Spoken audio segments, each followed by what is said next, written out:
Tape 3, Mrs. Toby Wiener. Coming back to Mengele, looking for pretty faces. Yes. Describe that. Well, my sister Cecile was a very pretty girl, and she was in the front lane, and then I stood next to her, and then my cousin, and then my other sister, and my cousin had another cousin. And he said, "You come out of the line." So we got very scared that they're going to take her away. So we, all five of us, ran out from the lane.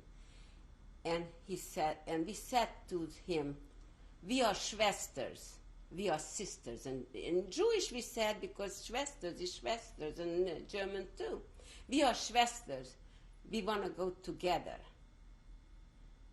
And he said, "What? You are sisters? I'm going to tell you who's the sister." And he picked me and my cousin. And he didn't pick my other sister, Blanche. You even said that she don't look like us. And then he looked at us, the sad eyes, we were crying. And then he said to us, "Let the whole mashpucha go together." Of course, we didn't know where he's going to take us. So he took us all five out, and they took us to a different barrack. First, we was in Barrack 3, so they put us in Barrack 5. Then we find out that the barrack when Mengele, it was Czechoslovakian guard, also women, who they kept. Of course, the Czechoslovakian had very hard time. But this girl who was like a supervisor there, I don't know how it came out from somebody. When Mengele picks out the people, so many, and puts them in another barrack, that night he takes them to the crematorium, to Rezinka, they called it, and they kill him. So I don't know how it happened, but we were able to sneak out of that barrack and went back to the Barrack 3, because we found out that this transport of girls going to go tonight to be killed. So then we survived. Who told you that the selected girls were going to be killed? Somebody said that. Somebody find out, maybe the Czechoslovakian supervisor was saying. But when they put us into that barrack, they stamped it. They stamped it down that this barrack will go tonight. So we sneaked back into our barrack in our bed. So nobody knew that we was chosen, because you couldn't recognize each other because you was bald. Everybody had the green dress. So that was the first time when we survived. And the barrack that night, they emptied that barrack because new transport was coming in, so they needed the barrack. Then, during the day, when they counted us, they took us out to break stones for the roads. Big rocks they bore in with truckloads, and they put the people out there with hammers, and you must break the stones. Well, the hands were bleeding, and if some people passed out because the sun, this was June, July, in August it was very hot. In the hot weather, they put you out right on the sun to break the stone. You could imagine not too many people could survive. They passed out, and then the truck came, and they threw them on a truck, and they took them right away to the gas chamber, if you couldn't do it. I remember I was so hungry that I said to my sister, "I don't care what's going to happen to me. I cannot go on anymore." A lot of people ran into the electric wire, grabbed the wire. You didn't even have to go to the wire. You just went about a couple feet, it dragged you to the wire, So I said to my sister, I don't care. I don't want to live anymore. I can't stand this hunger. But they gave us every day, they brought in like a garbage can full of water with sand and grass. You couldn't eat even, just swallowed it, that you should survive. So I said to my sister, I ain't going to suffer anymore. I'm going to go to the kitchen, because right there on that camp was a big kitchen. They were cooking for the Germans. And they had potatoes and cabbage, and it was a warehouse right by the kitchen, and it had a small window. And my sister says to me, don't go, you'll see God will help us, we'll survive. I said, don't even mention God anymore. I said, don't mention God anymore. I don't care if he could do this to us. I can't stand it, and if I die, I die. At least I won't suffer. I'm going out from the barrack at night, and I am going to go to that kitchen, and I'm going to steal some potato skin or anything I could grab just to eat. Or I took my wooden klumper, and I opened up a container, and I put the water in it and around. But luckily, what happened, it was a small window by the kitchen, and it was packed with cabbage. And I don't know how, because the guard was up there with the what they call that? With a machine gun. I didn't care. I just wished to die already anyhow. But I said, if I die, I'm going to die. If I'm going to eat. So I ran out at night, and my sister was crying, you're not going to come back. I said, listen, it's not worth to live anyhow. And I went to the kitchen, I lifted up the window, and I put it into that great rest, 2 cabbage, and I ran back. But how did I do it? Only God knows, because the guard, the German guard with the revolver, with the gun, with the bayonet, was what he did. He was walking all around the barrack, about 300 feet. So I watched him when he was going to the other side. So then I ran to the kitchen. It wasn't too far.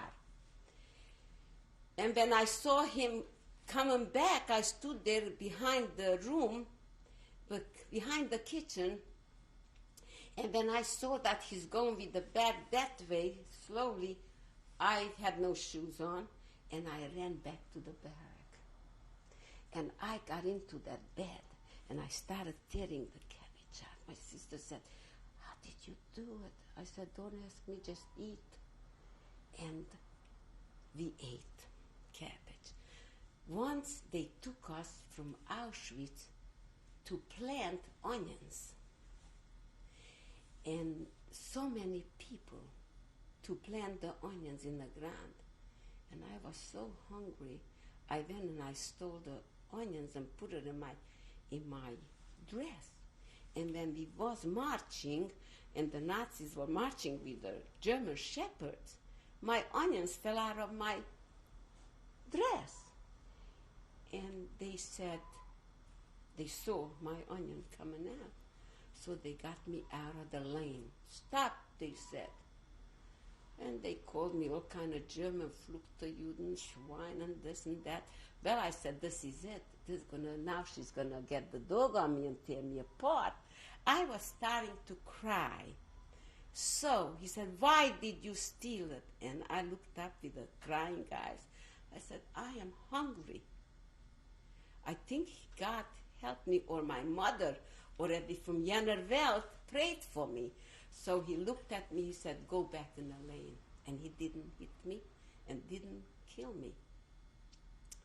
So anyhow, where was I now? That was in Auschwitz. You had 2 jobs when you were in Auschwitz, breaking up rocks. Oh yeah, in Auschwitz we did rocks. And you planted onions in a field? Yes. And but not, I wish they would have taken it, because we would have grabbed a little grass and eat it, or any leaves, Maybe once or twice they took us out. I wish they would have taken us out more to the field. At least we would have there something, anything to eat. What was your daily routine like? You said you got up at 3 o'clock in the morning? Yes, we stayed. They took us outside. It was pitch dark, and we had to stay sail up there, wait for the Nazi, just to suffer you, that you shouldn't sleep. And just to suffer till it got light. And when it got light, they chased you back in. They bored the big barrel of that water with the sand and grass, and they gave for every cube, they put a pot, you know. With every cube, they gave just one, like a vegetable bowl full of water, and everybody sipped a little bit. That was in the morning? That was in the morning and at night. Okay, in the morning, that's how you started your day. And then at what time were you taken to the rock piles? The rock piles, right after that, they chased us out to break the rocks.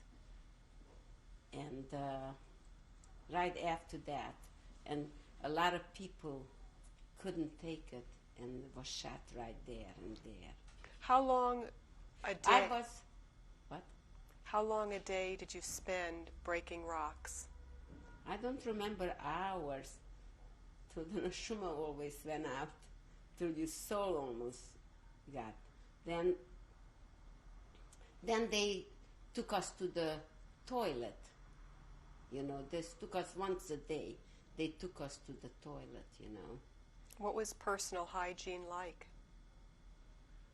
It was a big pipes, a lot of pipes, like a sprinkling system in a room, and it was a lot of faucets on. So they let the water on that you should wash yourself. It was ice cold water. But I don't even remember taking us every day. Could you drink that water? We didn't care if we could or we couldn't. We was thirsty. We had to drink it. We drank that water too. Sure, we drank the water. As soon as we got in there, we was grabbing to have water. We didn't care if it was good or bad, or just we was sick and thirsty. Was there any kind of medical care at Auschwitz? No. If you got sick, then the truck came and they took you away. They took you away. I had a girlfriend who went to school with me, a beautiful girl, and she got typhus there. And she was so sick. So as soon as they saw that somebody's sick, they pulled her out of the barrack and put her outside the barrack. Every day was so many people pulled out of the barrack who couldn't get out of the bed to stay lapel, who was sick. And I remember it was a rabbi's wife. We was there, don't forget, 6 months. And when this rabbi's wife came there, she must have been pregnant. And her stomach was growing. And when the Nazis saw that this woman is pregnant, took her out of the lane in the morning, Mengele and Grace, and took her out and shipped her away with the truck to kill her. So this girlfriend of mine was put outside by the barrack, and then the truck came, and she was crying, "Don't let me take me. Please don't let me take you." She was crying we should bring her back.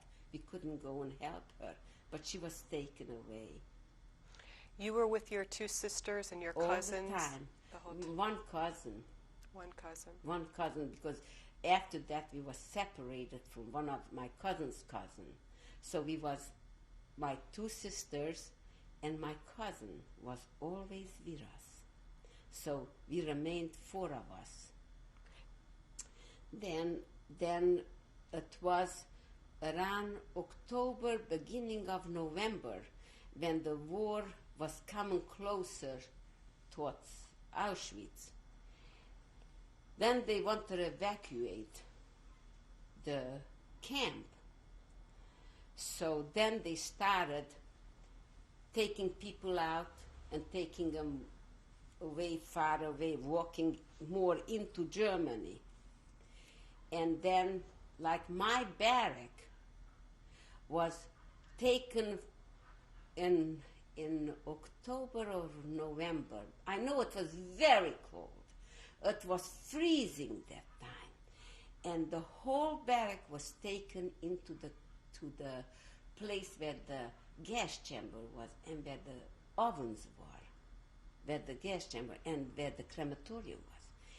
And when we got into this other place where this gas chamber was, as soon as we got there, they said, everybody take off the clothes. Bare naked. They took off bare naked. And everybody should stay 5 in a lane. The lane was, I don't know how many thousands of girls. These were the younger girls yet. And 5 in a lane, and a bunch of Nazis marched from 2 sides with bayonets, knives on the top, and guns, and every so many foot was standing on both sides one. And we were freezing. They were all dressed up good. And we were so cold that we was pushing the body to each other. And we said, now this is the end. But honestly, I didn't even care anymore. I said, let it be over fast, because I can't take it anyhow. It started to get dark. Then they took us there.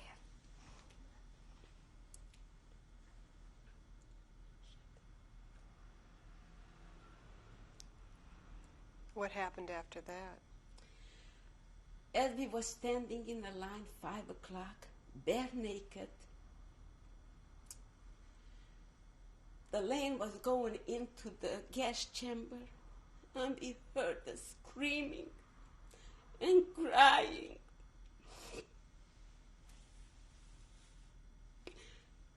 And they were schlepping out the people with a stretcher, putting into the crematorium. Actually, the Jewish man had to do it. The Jewish men had to do it. They made them do it. The Nazis didn't do schlepping out. Just they gassed you. It was burning them. The whole sky was red. And smoke and that smell and that screams. And we knew we were going to come near to the closest to go into this gas chamber. It was about next morning, that was from 5 in the afternoon.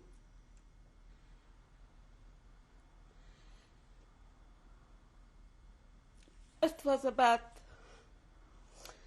4 o'clock or 5 in the morning. It was still dark. And all of a sudden, the Nazis marched, the Führers marched. And they counted 250 people. And we fell into the 250 girls. And one sister, they wanted to hold hands, and they were staying in front, holding their hands. And the Nazi cut the line right there between them. So the sister started screaming, "My Schwester, my Schwester." So he grabbed her and threw her back and took somebody else out. So she remained, and she was killed that night. And then when they counted us 250, we fell in. And we didn't know what's going to happen to us. We thought now they're going to start taking us from the back lane. So they took us into a big room with a lot of pipes, with a lot of heads of sprinkling systems, the whole room. And my sister always was very religious. And she knew that we're going to die, you know. So she started saying the Jewish prayer before the death. And she said, "You say it after me, because this is our end."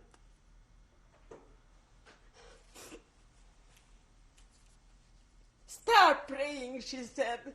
Start praying the Vida. You know, it's a Jewish prayer before you die. When you die, the rabbi comes to your bed and says it for you. So my sister was religious, she says to me, and my other sister and the cousin, start saying the Vida, because you see these pipes, now we're going to be gas, so let's at least go the way Jews die with a prayer.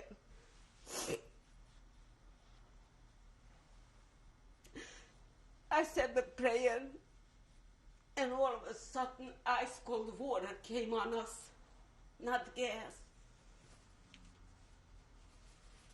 Because our body was frozen. We couldn't move all night long, bare naked, in the mud, in the rain. So it was no gas. Then they said to us, "Line up." We lined up, and they gave us a shoe in a blue pants and a blue top, like a working clothes. And they were marching us to the railroad track. Again was lined up a bunch of cattle cars. Well, at that time already, they gave us about 2 slices of bread, like from a white bread, you know, the slice is square. And they put a small piece of, when you go to the restaurant, a little butter, a little margarine on the top. And they gave us a little slice of salami. I still was very religious, and I didn't want to eat. I didn't want to eat, I should move. I didn't want to eat the salami because it was treifa. And we still kept the religion. And I changed my little salami slice for a piece of margarine. And they put us into the cattle car and locked the door again. And the train was gone. So my sister said, "You see, God helped us. We didn't go to the crematorium. Who knows where they take us? Only God knew where to take us." So we traveled about 2 days, 2 nights, locked up just with the 2 slices of bread. And the night before, or all the 6 months, we hardly had any food. And we arrived to Torgo. Torgo, we got out. By that time, you know, it was very cold, and I was damaged. My hip was damaged from beating, and I couldn't walk on my leg. Where was Torgo? Torgo was near the Elbe River, you know. In what country? It must be Germany. It must be Germany. When I got out of the train, I couldn't walk with my right feet because my hip was hurting me terribly. But when they took us into this new barrack, you know, so there was a infirmary. They had to show, I don't know why they had a infirmary, and between us it was a Jewish doctor woman. And they placed her in, and a couple girls who were nurses, you know, they gave the job in infirmary and to the nurse, in infirmary to be a nurse or so. People got a couple jobs in that infirmary. And when I got that pair of shoes in Auschwitz, when I put my feet in it, I find a pearl pin in the shoe. So I hid the pearl pin with diamond was. And I pinned her into my clothes. And I figured, well, maybe someday I will need the bread. I will buy from it. But when I got to Torgo, and I got sick, I couldn't walk. And they already placed us who gonna go in this factory and that factory. It was an ammunition factory with big bombs, what they was producing bombs, and they was made in wooden baskets. They put it, and so they gave us different jobs. We was put for the night shift, but here I was sick. A couple days later, I said I can't walk anymore, and the German gonna get the dog on me, tear me apart, or send me away. So I said to the Jewish doctor woman, please let me come into the infirmary. I'm so sick, and I'm afraid that they're gonna shoot me. So I said, I'm gonna give you anything. I have a pearl pin. I'm gonna give it to you. Just let me in, because she wasn't allowed to let. Really, she just was allowed to let very sick people who passed out. So she said, but you know you're not safe here, because the day they come in to see who is in the infirmary, they take them all away, and they never come back. I said, well, just let me stay here, and you tell me when they come in. So I stayed there about 2 days, and I got better. And I went back to work, you know. And I was placed, luckily, we were so holding to each other. So they placed us, 3 of us, in one bench. And it was a big factory where, like in a cleaning store, the clothes come down. That's how the bombs were hanging on it. And I had a stamp. I had to put the bomb, one had a big bottom, one had a narrow bottom, so I should not make no mistake, they told me, to put the wrong stamp on that, because then who knows what they would have done to me. So I had to see which stamp, 2 different stamp I had, and I had to put a K on it. I'll never forget the K and a couple number was. My sister had to put something, other numbers on it. And my other sister, luckily, we was again together. At that lager already we got a little food. We got potatoes, you know, before we went to work. But when it came 12 o'clock at night, everybody had to get out of the factory, because the German women who watched us and the German people who ran the factory had to go into the dining room with white tablecloths and had their snack or dinner or whatever you want to call it. They went to eat. So they couldn't leave us behind, so they took us with us. And they told us, you should stay right in that corner and wait. And we was waiting, they were eating. Our lips from that gas, you know, from the gas was blue. What gas? What came in the bomb, it was bitter. And the eye was tearing, you know.